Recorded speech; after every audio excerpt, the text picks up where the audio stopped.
इतिहास के कुछ क्वेश्चनों को देखते हैं। फर्स्ट क्वेश्चन है, निम्नलिखित पत्रिकाओं में से कौन से बी.आर. अम्बेडकर से संबंधित थी? फर्स्ट है मूक नायक, सेकंड है बहिष्कृत भारत, थर्ड है समता, फोर्थ है जनता। इसका राइट आंसर होगा डी 1, 2, 3, 4। ये चारों पत्रिकाएं जो हैं वो बी.आर. अम्बेडकर से संबंधित हैं। मूक नायक 1920 में, बहिष्कृत भारत 1927 में, समता 1929 में और जनता 1930 में बी.आर. अम्बेडकर के द्वारा प्रकाशित की गई थी। इसके अलावा बी.आर. अम्बेडकर के द्वारा लिखी गई कुछ पुस्तकें भी हैं, जैसे एनिहिलेशन ऑफ कास्ट यानी जाति का विनाश, सेकंड है बुद्धि या कार्ल मार्क्स, थर्ड है अछूत वे कौन है और वे अछूत क्यों बन गए, फोर्थ है बुद्ध और उनके धम्म। ये पुस्तकें बी.आर. अम्बेडकर के द्वारा लिखी गई हैं। इनके अलावा कुछ संगठन की भी स्थापना की गई थी बी.आर. अम्बेडकर के द्वारा, जो है बहिष्कृत हितकानी सभा 1923 में, स्वतंत्र लेबर पार्टी 1936 में, अनुसूचित जाति फेडरेशन 1942 में इसकी स्थापना की गई थी। आइए अगली क्वेश्चन देखते हैं। दक्षिण भारत की भक्ति परंपरा के अनुसार अलवार थे। फर्स्ट ऑप्शन है शिव के भक्त, सेकंड ऑप्शन है विष्णु के भक्त, थर्ड मंदिर के नर्तक और फोर्थ ऑप्शन है शाहूकार। इसका राइट आंसर होगा बी विष्णु के भक्त। दक्षिण भारत की भक्ति परंपरा के अनुसार अलवार जो थे वो विष्णु के भक्त थे। 6वीं शताब्दी ईसा पूर्व तमिलनाडु में शुरू हुए भक्ति आंदोलन के स्वाति भक्तों को अलवार एवं नयनार कहा जाता था। अलवार जो थे वो विष्णु के भक्त थे, वही नयनार जो थे वो शिव के भक्त थे। वे अपने देवताओं की प्रशंसा में तमिल भाषा में रचित भजन गायन करते हुए एक जगह से दूसरी जगह की यात्रा किया करते थे। यात्रा के दौरान अलवार और नयनारों वे चुनिंदा देवताओं के निवास स्थान के रूप में कुछ मंदिरों की पहचान की गई है, जिससे बाद में पवित्र स्थान पर बड़े बनवाए गए हैं। आइए अगला क्वेश्चन देखते हैं। रॉलेट एक्ट के संदर्भ में निम्नलिखित कथनों में से कौन सा कथन सही नहीं है? भारतीय राष्ट्रीय आंदोलन में क्रांतिकारी के बढ़ते प्रभाव को रोकने के लिए सिडनी रॉलेट की अध्यक्षता में रॉलेट कमेटी का गठन किया गया है। सेकंड ऑप्शन है रॉलेट कमेटी को यह जांच करने का आदेश दिया गया था कि भारत में किस स्तर तक क्रांतिकारी आंदोलन फैला हुआ है और उसका सामना करने के लिए किस प्रकार के कानूनों की आवश्यकता है। थर्ड ऑप्शन है रॉलेट एक्ट को लागू करने के पीछे मुख्य कारण यह था कि भारत रक्षा कानून की अवधि समाप्त होने वाली थी। फोर्थ ऑप्शन है इस एक्ट के विरोध कर रहे द्वारकादास एवं शंकर लाल बैंकर को गिरफ्तार कर लिया गया, जिसके विरोध में जलियांवाला बाग में सभा आयोजित की गई। इसमें ऊपर का 3 जो ऑप्शन है वो सही है, लेकिन डी जो है वो गलत है। इसका राइट आंसर होगा डी। डॉक्टर सतपाल तथा सैफुद्दीन किचलू की गिरफ्तारी के विरोध में जलियांवाला बाग में 13 अप्रैल 1919 को सभा आयोजित की गई थी, ना कि द्वारकादास और शंकरलाल बैंकर को गिरफ्तार करने के लिए। आइए अगला क्वेश्चन देखते हैं। अक्टूबर 1940 के व्यक्तिगत सत्याग्रह के संदर्भ में निम्नलिखित कथनों में से कौन सा कथन सही नहीं है? ए है व्यक्तिगत सत्याग्रह स्वतंत्रता की मांग करने के लिए नहीं बल्कि व्यक्ति की स्वतंत्रता की पुष्टि करने के लिए था। इसने एक अन्य आंदोलन को जन्म दिया जो बाद में दिल्ली चलो आंदोलन के नाम से जाना जाता है। सी है विनोबा भावे प्रथम सत्याग्रही थे और सरदार पटेल दूसरे सत्याग्रही थे। इसमें पूछ रहा है कौन सा गलत है, तो इसका आंसर होगा सी। सी जो है वो गलत है, बाद बाकी ये जो ए बी और डी जो है वो सही है। जो व्यक्तिगत सत्याग्रह आंदोलन हुआ था वो सरकार द्वारा सत्याग्रही की गिरफ्तार न होने की स्थिति में वह गांवों का दौरा करते हुए दिल्ली की ओर एक मार्च शुरू करेगा। इसे ही दिल्ली चलो आंदोलन के रूप में जाना गया।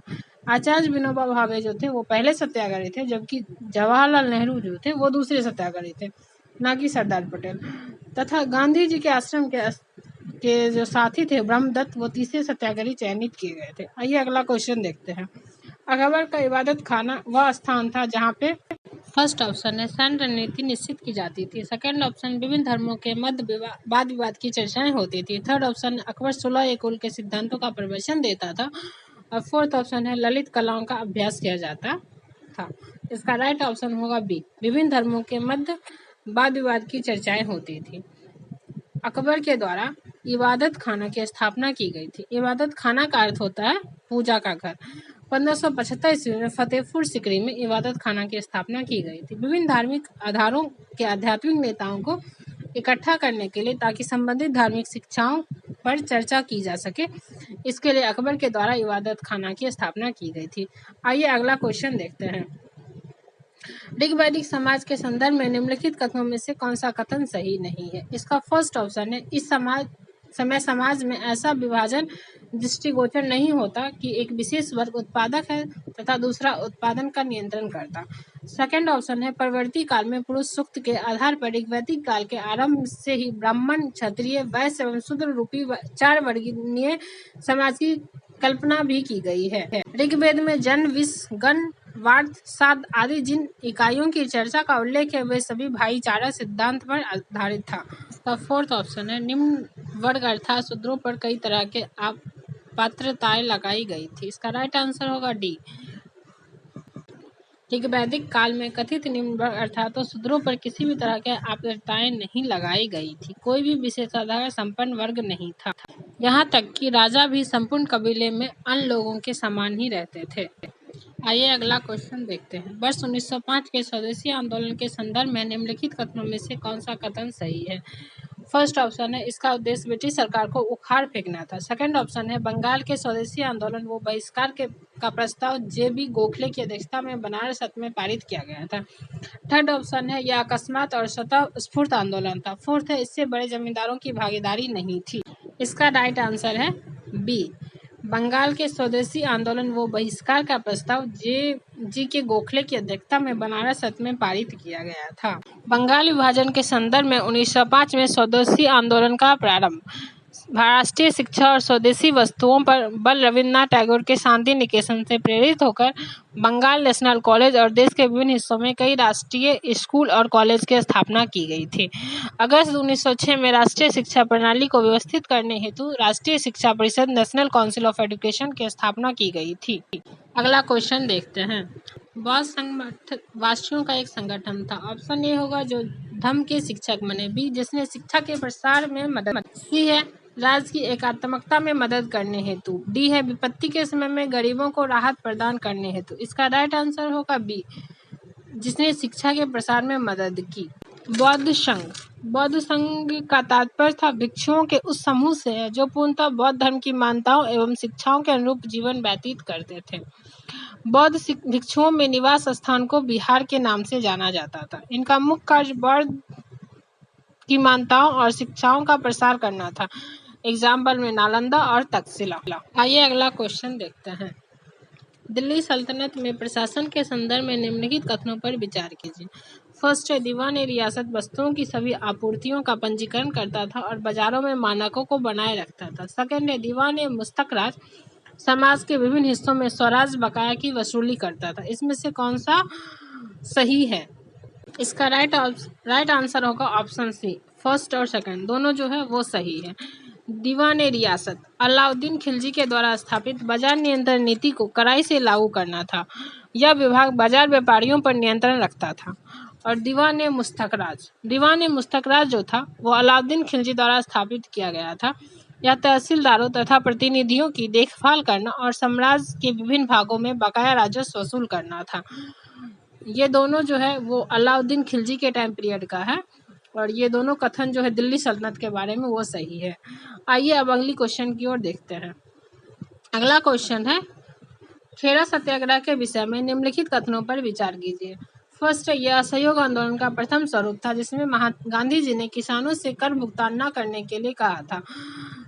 सेकंड ऑप्शन है सर्वेंट्स ऑफ इंडिया सोसाइटी ने किसानों की स्थिति का जायजा लेकर इस आंदोलन की महत्वपूर्ण भूमिका निभाई। उपयुक्त कथनों में से कौन सा कथन सही है? इसका राइट आंसर होगा ऑप्शन सी। ये दोनों ऑप्शन जो है वो सही है। गांधी जी द्वारा चलाया गया पहला असहयोग आंदोलन था खेड़ा सत्याग्रह। विट्ठल भाई पटेल और गांधी जी के साथ सर्वेंट ऑफ इंडिया सोसाइटी के सदस्यों ने किसानों से करों का भुगतान न करने का आह्वान किया था। आइए नेक्स्ट क्वेश्चन देखते हैं। क्रांतिकारियों ने जनता को अपनी विचारधारा से अवगत कराने के लिए जो दस्तावेज द फिलॉसफी ऑफ बम शीर्षक से जारी किया था वे उसे निम्नलिखित में से किसने तैयार किया था? फर्स्ट ऑप्शन है भगत सिंह। सेकंड ऑप्शन है भगवती चरण बोहरा। थर्ड है चंद्रशेखर आजाद और फोर्थ है लाला हरदयाल। इसका राइट आंसर होगा बी भगवती चरण बोहरा। द फिलॉसफी ऑफ बम को चंद्रशेखर आजाद के आग्रह पर भगवती चरण बोहरा ने तैयार किया था। आइए अगला क्वेश्चन देखते हैं। स्वदेशी की भावना से ओतप्रोत भारत के चरमपंथी राष्ट्रवादी आंदोलन काल के संदर्भ में निम्नलिखित में से कौन सा कथन सही नहीं है? ए है लियाकत हुसैन ने बारिशाल के मुस्लिम किसानों के आंदोलन में उनका नेतृत्व किया। बी है वर्ष 1898 में राष्ट्रीय शिक्षा की योजना सतीश चंद्र मुखर्जी द्वारा तैयार की गई थी। सी है बंगाल नेशनल कॉलेज की स्थापना वर्ष 1906 में हुई थी, जिसका प्रधानाचार्य अरविंदो थे। डी है टैगोर ने आत्मशक्ति की उपासना का उपदेश किया, जिसका मुख्य उद्देश्य गांवों का सामाजिक और आर्थिक पुनरुद्धार करना था। इसका राइट आंसर होगा ऑप्शन ए। लियाकत हुसैन ने बारिसाल के मुस्लिम किसानों के आंदोलन में उनका नेतृत्व किया। खेतिहर मुसलमानों ने इस आंदोलन में भाग नहीं लिया, किंतु बारिसाल के मुस्लिम किसानों के आंदोलन का नेतृत्व अब्दुल रसूल ने किया था। स्वदेशी आंदोलन पूर्णतः राष्ट्रीयता से ओतप्रोत था। इसने आत्मनिर्भर और आत्मशक्ति का नारा दिया। राष्ट्रीय शिक्षा योजना तैयार की गई। बंगाल नेशनल कॉलेज की स्थापना 1906 में की गई तथा गांवों के सामाजिक एवं आर्थिक पुनरुद्धार के प्रयास किए गए। महिलाओं ने इसमें सक्रिय रूप से भाग लिया।